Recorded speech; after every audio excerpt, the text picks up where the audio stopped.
नमस्कार, news India 85 पे मैं हूं निगम जी और मैं हूं इस समय सलेमपुर में। ये सलेमपुर है, ज़िला देवरिया का एक तहसील है। से जुड़ गए हैं एक सोशल एक्टिविस्ट, पॉलिटिशियंस और 2009 में लोकसभा चुनाव लड़ चुके फतेह बहादुर यादव जी से मैं बात करने जा रहा हूं। और अभी इनकी क्या नीतियां हैं और किस चुनाव को लेकर क्या इनकी थॉट है, सलेमपुर क्षेत्र के विकास पे को लिए क्या इनका प्लान है, कैसे देख रहे हैं इस चीज़ों को, मैं इन्हीं सबों पे चर्चा करूंगा। और मैं बात करने जा रहा हूं। सर, पहले तो आपको नमस्कार। कैसे मैं हैं आप? फतेह बहादुर यादव आपके चैनल में आपका मैं स्वागत करता हूं, जी प्रणाम करता हूं। मैं फतेह बहादुर यादव भारतीय संयुक्त मोर्चा के राष्ट्रीय अध्यक्ष। जी मैं 2009 में सलेमपुर कॉन्स्टिट्यूंसी से चुनाव भी लड़ चुका हूं। सर, यहाँ की हालत मैं क्या बताऊं। मैं यहाँ रेलवे स्टेशन पे खड़ा हूं, आप मेरा इंटरव्यू ले रहा है। यहाँ की स्थिति है कि चारों तरफ कहीं यहाँ बाथरूम की कोई व्यवस्था नहीं है। चूँकि हमारे माननीय सांसद साहब यहीं के रहने वाले हैं, मैं उनसे यह आग्रह और निवेदन करता हूं कि पूरे आपके नए साल बीत गए और नए साल में आप ने पूरे सलेमपुर के लिए क्या किया है। सलेमपुर के लिए आपने स्टेशन, चाहे बस स्टेशन, चाहे ये हॉस्पिटल है, हॉस्पिटल मान लीजिए रिफ़र हॉस्पिटल हो गया। यहाँ लोग बताते हैं कि जो भी आता है तुरंत रिफ़र होता है और गोरखपुर जाते जाते एक्सपायर हो जाता है। तो यह विकास की दशा देख लीजिए, आप स्वतः देख लीजिए कि सलेमपुर में विकास की क्या दशा है। इसी तरह से चाहे सीयर को उठा लीजिए, चाहे सिकंदरपुर को उठा लीजिए, चाहे किसी भी विधानसभा को उठा लीजिए, इनके एक भी ज़मीन पे काम नहीं है। रोड जो आपके सामने अभी बनी है बहुत आंदोलन के बाद बनी है। इसके पहले जनता यहाँ आंदोलन की तो ये रोड किसी तरह से बना। यानी विकास नाम की सलेमपुर में कोई चीज़ नहीं है। न तो बच्चों को टहलने के लिए कोई पार्क है, न कायदे का रेलवे स्टेशन है, न कायदे का बस स्टेशन है। तो मैं सांसद महोदय से यह आग्रह या निवेदन करके पूछना चाहता हूं कि आखिर आपने साढ़े नौ साल में क्या किया। यानी आपने जनता के लिए कुछ भी नहीं किया। वो सारी चीज़ें फ्रंट पे सामने आपकी दिख रही हैं। तो ये बताइए, मुझे ये नहीं समझ में आता है कि जनता के लिए उन्होंने कुछ नहीं किया, लेकिन जनता तो बार बार उन्हीं को चुन रही है। इस पे क्या कहेंगे? जनता उनको चुन रही है। जनता चूँकि देखिए, जनता इस बार बीजेपी को वोट नहीं करने वाली है, बीजेपी को बहुत दूर हटाने वाली है। चूँकि जनता के सामने, चूँकि हमारे देश की जनता ये दुनिया जानती है, भोली भाली होती है। और ये बीजेपी सरकार शुरू में आई तो आपने देखा होगा कि मोदी जी ने तरह तरह के लालच दिया।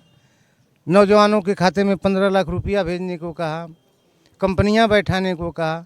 ये सारी चीज़ लालच दे करके और सारी चीज़ करके इन्होंने सरकार बनाया। लेकिन आज जो स्थिति देश की है, पाकिस्तान की हालत जैसे हो गई है। पाकिस्तान में मान लीजिए चावल 100 रुपया केजी है, आपके यहाँ 50 रुपया केजी हो गया है। तो स्थिति ये है कि आज यह सरकार सिर्फ आडंबर के नाम पे काम कर रही है। यानी जितना मंदिरों को, मान लीजिए अभी ये सरकार मंदिरों को रंगवाने के लिए, वहाँ घंटा बजाने के लिए, वहाँ माइक बजाने के लिए तरह तरह के धन ट्रस्टों द्वारा भेज रही है। लेकिन यह सरकार एक बार भी किसी भी लोकसभा या विधानसभा में यह सर्च करके नहीं देख पा रही है कि कितने हमारे रोडवेज टूटे हुए हैं, कितने हमारे रेलवे स्टेशन टूटे हुए हैं, किस शहर में और किस विधानसभा, किस लोकसभा में बच्चों को हॉस्पिटल की सुविधा नहीं है। ये सारी चीज़ों पे सरकार ने कभी ध्यान नहीं दिया। बहन जी ने सरकार चलाया 4 बार, माननीय नेताजी ने भी सरकार चलाया 4 बार, माननीय अखिलेश जी ने भी सरकार चलाया 1 बार। इन लोगों के सरकारों में बच्चियों को साइकिल मिला करती थी, पढ़ने के लिए लैपटॉप मिला करता था, फीस माफ़ हुआ करती थी। लेकिन इस सरकार में आप स्वतः आकलन कर लीजिए, इस तरह की एक भी सुविधाएं नहीं है। जितनी योजनाएं बहन जी ने दिया था, जितनी योजनाएं नेताजी ने दिया था, या जितनी योजनाएं अखिलेश जी ने दिया था, इस सारी योजनाओं को बंद करके सिर्फ इन लोगों के पास एक ही योजना रह गई है कि आप पूजा करो, घंटी हिलाओ, सारा गुजर हो जाएगा। अभी आपने फॉर एग्जाम्पल बिहार में देख लीजिए, बिहार में बच्चों को नियुक्ति पत्र दिया जा रहा है। हमारे यहाँ जब से माननीय योगी जी बैठे हैं, योगी जी जब से माननीय बैठे हैं, आज 6 साल से ऊपर इनका जा रहा है। लेकिन 6 साल में एक भी अगर भर्ती कहीं हुई हो, चाहे वो टीचर की भर्ती हुई हो, चाहे पुलिस की भर्ती हुई हो, चाहे IAS PCS जितने की भर्तियां हुई हो, तो आप बता दीजिए। IAS PCS में इन्होंने नान जो परीक्षा जो क्वालिफाइड नहीं किए थे, उन्हें इन्होंने 360 को रख दिया। तो इस तरह से यह सरकार टोटल मानववाद व्यवस्था लगाने के चक्कर में पड़ी हुई है। विकास नाम की इसके पास कोई चीज़ नहीं है। यह सिर्फ आडंबर फैला के, लोगों में द्वेष फैला के यह अपना उल्लू सीधा कर रही है, यानी मानववाद की तरफ देश को ले जा रही है। संविधान को खतरे में, आज देख रहे हैं संविधान खतरे में है। संविधान को यह हर हालत में ख़त्म करने का मूड बना चुकी है। मैं आपको बता दूं कि अभी देवरिया में 7 विधानसभा में बीजेपी की सरकार है, लेकिन आप देवरिया के बस स्टैंड को आप देख लीजिए, आप रुद्रपुर के बस स्टैंड को देख लीजिए, आप सलेमपुर के बस स्टैंड को देख लीजिए, मतलब सब जगह टूटा हुआ है, लेकिन किसी का उस पर ध्यान नहीं है और कोई इस पर बात नहीं करना चाहता, और मेन स्ट्रीम मीडिया भी इस पर आवाज़ नहीं उठाती है। हम इस पर आवाज़ उठा पा रहे हैं, तो इस पर आप क्या कहेंगे? सर, कुछ मीडिया भी हैं जो उनसे बिकी हुई हैं, कुछ मीडिया के लोग भी, जैसे गोदी मीडिया, ऐसी मीडिया जो उनके गोद में बैठी हुई है।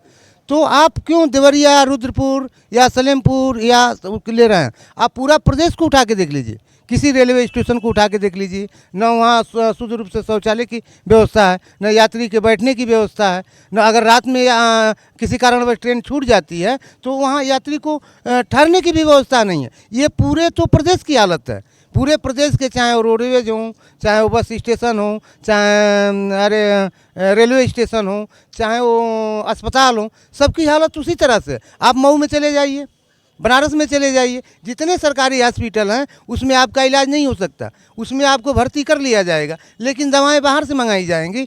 तो हमारे यहाँ जब से सरकार, जैसे बहन जी की सरकारें थी, तो सरकारी हॉस्पिटल है या अधिकारी गांव-गांव जा कर के चौपाल लगा करके मीटिंग करते थे, जनताओं की समस्या सुनते थे। आज की जब मैंने आपको उदाहरण दे दिया, बता दिया कि जितने बहन जी ने वर्क किया, जैसे सफाई कर्मी दिया, सारी जो भी नौकरियां आज लोग कर रहे हैं वो बहन जी की कुछ दी हुई हैं, कुछ माननीय नेताजी की दी हुई हैं, और इनमें ये सारी चीज़ों को प्राइवेट करते गए। प्राइवेट का मतलब समझ रहे हैं साहब? प्राइवेट जब हो जाएगी, सारी नौकरियां प्राइवेट हो जाएंगी, तो आप आरक्षण किस में लेंगे?